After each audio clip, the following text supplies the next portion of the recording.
संपूर्ण विश्वाचा चालक मालक असलेल्या भगवान परमात्म्यासोबत जनाबाई भांडताय। कोण? जनाबाई। आता जनाबाई देवासोबत भांडतात म्हटल्यानंतर जनाबाईचा साधा अधिकार असेल का?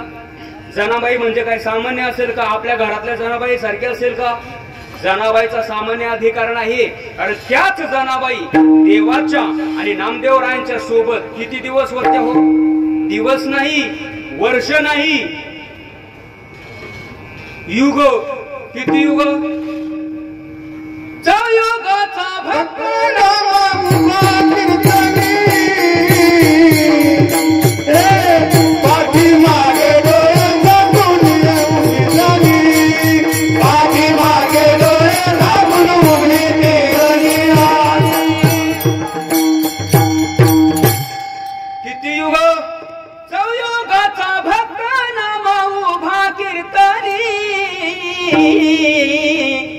पाठीमागे डोळे झाकून उभी ती जणी। चारही युगामध्ये जनाबाई देवाच्या आणि संतांच्या म्हणजे साधूच्या संगतीमध्ये होत्या। आणि महाराज जनाबाईने देवाची सेवा कमी केली पण संतांची सेवा जास्त केली। कारण का? याचं कारण सुद्धा असं आहे की तुम्हाला जर देवाची प्राप्ती करून जर घ्यायची असेल तर तुम्हाला डायरेक्ट देवाकडे जायची गरज नाही आणि डायरेक्ट देवाकडे गेल्यानंतर तुम्हाला देवाची प्राप्ती होणारच नाही। व्यवहार सुद्धा तसाच आहे। मला सांगा, तुम्हाला जर एखादं मोठं काम करायचं असेल, आमदाराकडून जर एखादे निधी आणायचा असेल तर तुम्हाला डायरेक्ट आमदाराकडे जाऊन जमेल का? मग त्याच्यासाठी काय करावं लागेल? पीएची भेट घ्यावी लागेल, तेव्हा तुमची फाईल होईल, अशी होणार नाही। मग तुम्हाला जर भगवंताची प्राप्ती जर करायची असेल तर डायरेक्ट देवाची प्राप्ती तुम्हाला होईलच याची गॅरंटी नाहीये। मग तुम्हाला जर भगवंताची प्राप्ती करायची असेल तर त्याच्यासाठी तुम्हाला कोणाची प्राप्ती करून घ्यावं लागेल? आधी हरी प्राप्तीसी उपाय करावे संतांचे पाय तेने साधते साधते ओ तेने साधते साधते। काय सांगितलं महाराजांनी? हरी प्राप्तीसी उपाय आणि धरावे संतांचे ते पाय, किंवा संताविना प्राप्ती नाही आणि आयसे वेद देती ग्वाही। म्हणजे भगवंताची जर तुम्हाला प्राप्ती करून घ्यायची असेल तर त्याच्यासाठी संतांचे पाय तुम्हाला धरावे लागतील, त्याच्याशिवाय तुम्हाला भगवंताची प्राप्ती होणार नाही। म्हणून महाराज जनाबाईने त्या ठिकाणी देवाची भक्ती कमी एवढी नामदेवरायांची साधूची सेवा केली। आता जनाबाई ही त्रिपुटी सांगितली महाराज। कोणकोणती त्रिपुटी? देव, भक्त आणि दासी जनी, ही त्रिपुटी सांगितली मामा। तर ही त्रिपुटी चारही युगामध्ये सोबतच होती। कारण युग किती आहेत? प्रमुख युग 4 आहेत। या चारही युगामध्ये जनाबाई देवाच्या आणि नामदेवरायांच्या सोबत होत्या। काय पुरावा आहे? तर कृतयुगामध्ये भगवान परमात्म्याचा नृसिंह अवतार होता। त्यावेळेला नामदेवराया कोण होते? भक्त प्रल्हाद हे भक्त होते। आणि जनाबाई कोण होत्या? तर पद्मिनी नावाची दासी होती। कोणत्या युगामध्ये? कृतयुगामध्ये। आता कृतयुग संपलं, त्याच्यानंतर कोणतं युग लागलं? त्रेतायुग। त्रेतायुगामध्ये भगवान परमात्मा प्रभू रामचंद्राच्या रूपाने अवतीर्ण झाले। त्या युगामध्ये नामदेवराया कोण होते? अंगद नावाचे भक्त होते। आणि जनाबाई कोण होत्या? मंथरा नावाच्या दासी होत्या। बरं, त्रेतायुग संपलं, आता कोणतं युग लागलं? द्वापार युग लागलं। या द्वापार युगामध्ये भगवान परमात्म्याचा अवतार कोणता होता? भगवान श्रीकृष्ण। त्या युगामध्ये नामदेवराया कोण होते? उद्धव नावाचे भक्त होते। आणि जनाबाई तुम्ही कोण होत्या हो? कुब्जा नावाच्या दासी होत्या। आणि मग या कलियुगामध्ये भगवान परमात्मा कोण झाले? तुम्ही आला विटेवरी आम्ही झालो वरकरी, आम्ही झालो वरकरी, आम्ही झालो वरकरी। तू आला विटेवरी आम्ही झालो वरकरी, आम्ही झालो वरकरी।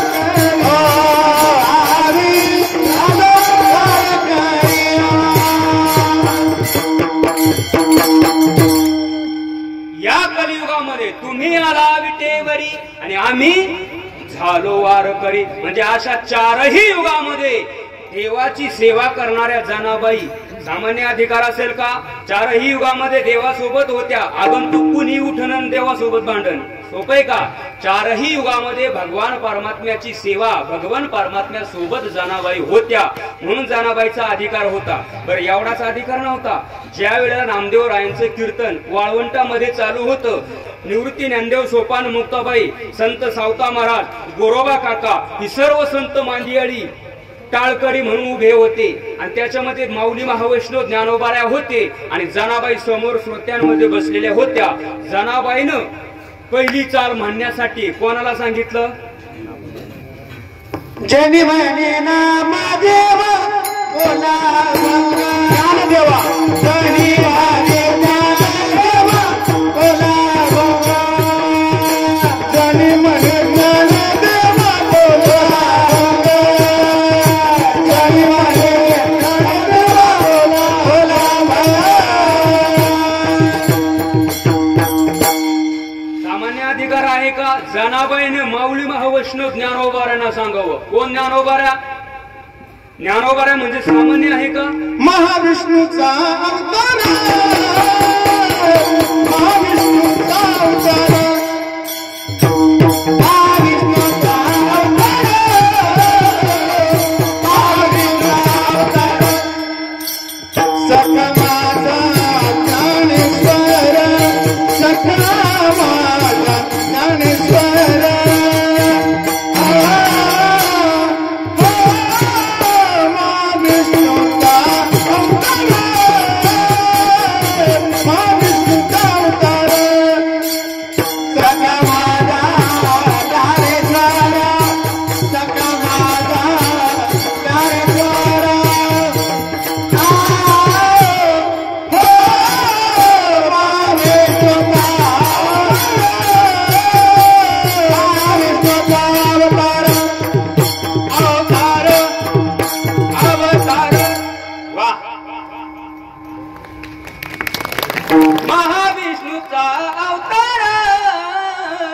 सखा माझा ज्ञानेश्वर. किंवा ज्ञानोबाऱ्यांच्या बाबतीत जर सांगायचं जर झालं तर कोणाला म्हणतात हो ज्ञानोबाऱ्या? अरे ज्याने देव कळतो त्याला ज्ञान असं म्हणतायत. अरे ज्याने देव कळतो त्याला ज्ञान असं म्हणतायत. ज्याने प्रपंच कळतो त्याला विज्ञान असं म्हणतायत. हे दोन्ही ज्याला कळत नाही त्याला अज्ञान असं म्हणतायत. आणि ज्यांचं नाव घेतल्यानंतर नाव घेणाऱ्यालाही ज्ञान प्राप्त व्हावं त्यांना फक्त आणि फक्त ज्ञानदेव असं म्हणतायत. ज्ञानदेव ज्ञानदेव म्हणता ज्ञान देव देतो. अशा ज्ञानोबाऱ्यांना जनाबाईनं चाल म्हणायला सांगावं असा अधिकार. बरं, एवढाच अधिकार नाही जनाबाईचा. मग स्वतः जनाबाईने झाडलोट करायची आणि केर कुणी भरायचा? केर भरी चक्रपाणी. जनी झाडलोट करी आणि केर भरी चक्रपाणी. महाराज, जनाबाईंचा अधिकार जर त्या ठिकाणी सांगू गेलो तर जनाबाईने दळण दळावं आणि दळण दळत असताना जनाबाईने काय म्हणावं? पिक्चर मधले गाणी काय म्हणावं? ओव्या म्हणाव्या. काय ओव्या म्हणावं? सुंदर माझे गाते काय फिरते बहुतुके कौतुके तू ये रे बाळ विठ्ठला. जनाबाईने ओव्या म्हणाव्या आणि जगाच्या मालकाने पाठीमागे म्हणावं. तसंच म्हणावं. बरं, जनाबाईने पुढे म्हणावं पांडुरंग माझा पिता. देवाने तसंच म्हणावं पांडुरंग माझा पिता. जनाबाईने पुढे म्हणावं रखुमाई माझी माता. देवाने तसंच म्हणावं. जनाबाईने हलवलं देवा बाणावर या. अरे पांडुरंग तुमचा पिता आहे हे मान्य आहे, पण रखुमाई तुमची माता कशी? म्हणजे एवढा अधिकार. आणि एके दिवशी प्रसंग असा घडला महाराज, जनाबाई दळण दळायच्या. जनाबाई दळण दळायच्या पण जनाबाईच्या दळणाचं ते पीठ एवढं गोड लागायचं. आता वास्तविक पाहता जनाबाई ह्या गंगाखेड तालुक्यातल्या होत्या बरं का. जनाबाई म्हणजे नामदेवांच्या घरातल्या नव्हत्या. आता जनाबाई धरून नामदेव महाराजांच्या घरी माणसं किती होते हो? 14 माणसं. नामदेवाच्या घरी नामदेवाचे घरी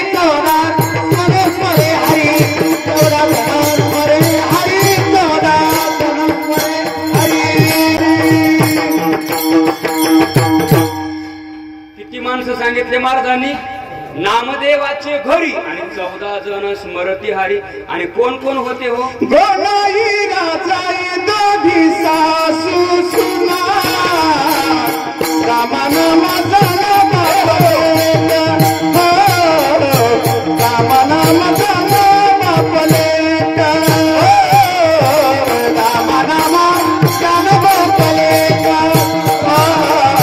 रामानामा जाना बापलेका.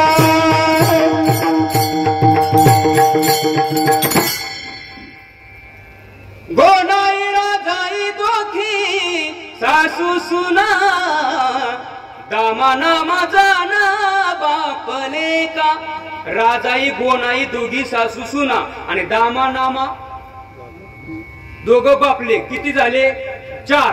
आणि त्यांचे 4 पोरं. नाना विठा गोंदा मादाये चौथे पुत्र, नाना विठा गोंदा मादाये चौथे पुत्र, जन्मले पवित्र त्याच्या वंशी, दामनामा जाना बापलेका, दामनामा जाना बापलेका. नाराई गोनाई येसाई साखराई, सौरी सुना पाई नामयाचा, दामनामा जाना बापलेका, दामनामा जाना बापलेका.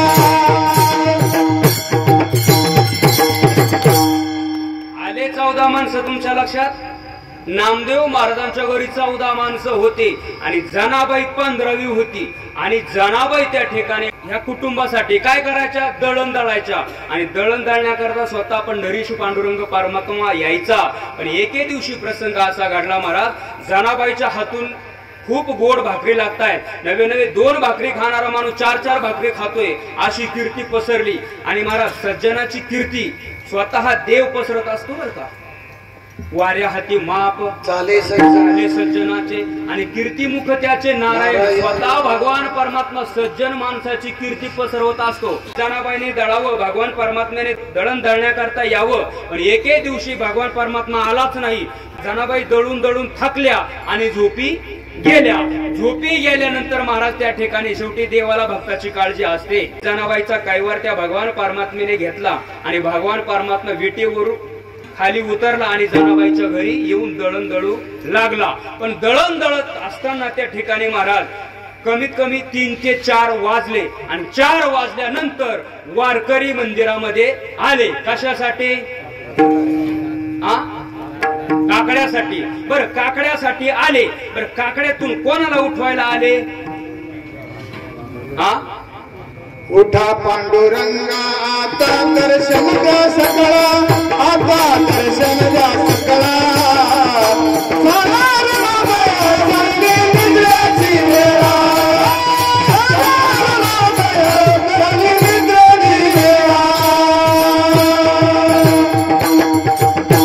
कोणाला उठवायला आले वारकरी? पांडुरंगाला, म्हणजे देवाला. आणि देव झोपतो का? नाही. आणि मग वारकरी उठवायला कसे काय आले त्याला? देव झोपतो म्हणून तर वारकरी उठवतील ना.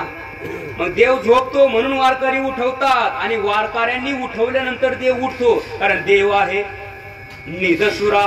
निजसुरा म्हणजे काय? देव झोपतो, मग वारकरी त्याला उठवतात. आणि मग घंटा वाजली, देवाला वाटलं अरे बापरे आता वारकरी आले. आणि कुठून कुठपर्यंत लाईन लावली वारकऱ्यांनी? वाळवंटापासून महाद्वारापर्यंत, महाद्वारापर्यंत.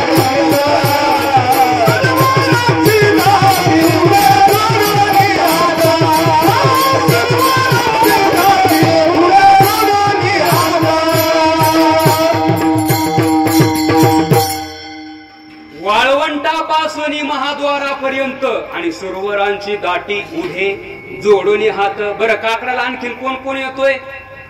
त्रिशूळ डमरू घेऊन आला गिरिजेचा कांत. गिरिजेचा कांत कोण? भगवान शंकर. भगवान शंकर सुद्धा काकड्याला येत आहे, फक्त आपल्याला ते दिसत नाही, कारण तेवढं पुण्य आपलं नाही, आणि तेवढं पुण्य करण्याची आपली तयारी नाही. कबूल झाले बुवा. हा, म्हणजे मला सांगायचं काय आहे की देव झोपतो म्हणून तर त्या ठिकाणी त्याला उठवल्या जातं. आणि मग वारकऱ्याने घंटा वाजवल्यानंतर देव म्हटला जने आता मला गेलं पाहिजे. आणि भगवान परमात्म्याने जनाबाईच्या घरामध्ये आल्यानंतर डोक्यातला जो मुकुट होता, अंगावरचे जे काही दागिने होते आणि जो खांद्यावरती शेला होता ना, तो बाजूला काढून ठेवला होता.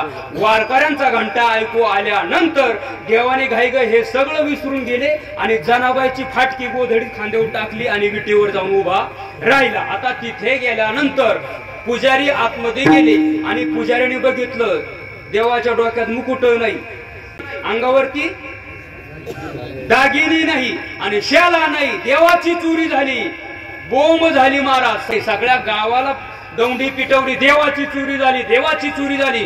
सगळ्या गावाला एकत्र बोलावलं महाराज आणि देवाची चोरी झाली. कोणी चोरी केली सांगा पटकन. आणि जर देवाची चोरी ज्याने केली, जर तपासाअंती जर सापडली तर त्याला शुळावर दिल्या जाईल असं सगळ्यांना सांगितलं. पण चोरी कोणी केलीच नव्हती, त्याच्यामुळे कोणीच कबूल झालं नाही.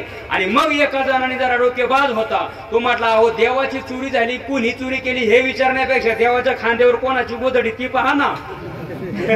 गोधडी कोणाची ती पहा म्हणजे चोर सापडेल. आणि मग गोधडी कोणाची, आणि मग कोणाला बोलवलं, महिला वर्गाला बोलावलं, बचत गटाला बोलावलं आणि सांगितलं सांगा ही गोधडी कोणाची आहे. आता गोधडी त्यांच्यापैकी कोणाचीच नव्हती आणि जनाबाई तर तिकडे झोपलेल्या होत्या. पण जनाबाईची एक मैत्रीण होती, मैत्रिणीने सांगितलं ही तर माझ्या जनीची गोधडी आहे, पण जनी तर चोरी करणार नाही देवाची. असं म्हटल्यानंतर महाराज बाकीचे लोक म्हटले अरे काय विचारतात, चला. सगळा मोर्चा जनाबाईच्या घरावर गेला. आता जनाबाई तर झोपलेल्या होत्या. दरवाजा वाजवला, जनाबाईने दरवाजा उघडला. सांग जने देवाची चोरी झाली, तू चोरी केली का देवाची. जनाबाई म्हटली मी आणि देवाची चोरी करणारच नाही. एक जण म्हटला अहो विचारता कशाला, ते बघा खुंटीला ते दागिने अडकवलेले आहे, तो टोप तिथं पडलेला आहे. आतमध्ये गेला ते बाहेर घेऊन आला. पाटलाने ते अगोदर सांगितली होती ज्याने चोरी केली त्याला शुळावर दिल्या जाईल. मग जनाबाईने चोरी केली असं सगळ्यांचं गृहीत झालं. जनाबाईच्या हाताला दोर बांधला आणि मग जनाबाईला उडीत उडीत चालवलं. जनाबाईला उडीत उडीत गेले कुठपर्यंत, वाळवंटामध्ये शूळ भरलेला होता त्या शुळापर्यंत नेलं. आणि मग ज्याला शुळावर द्यायचं आहे किंवा ज्याला फाशी द्यायची आहे त्याला अगोदर काय विचारतात,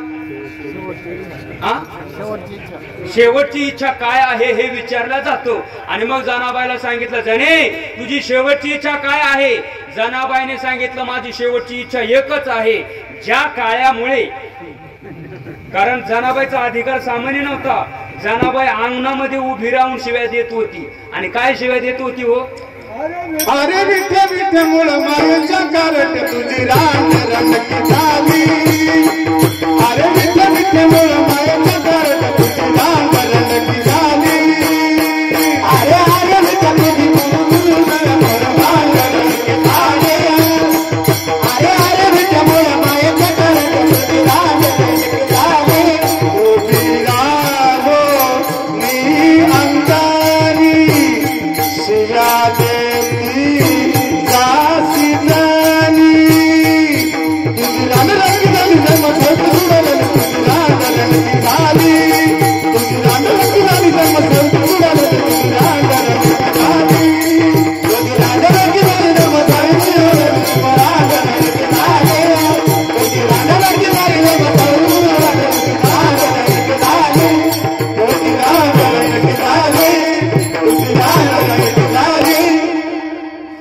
अधिकार होता मला शिवाय द्यायचा, देवाला शिवाय देत होता, हा जनाबाईचा अधिकार होता.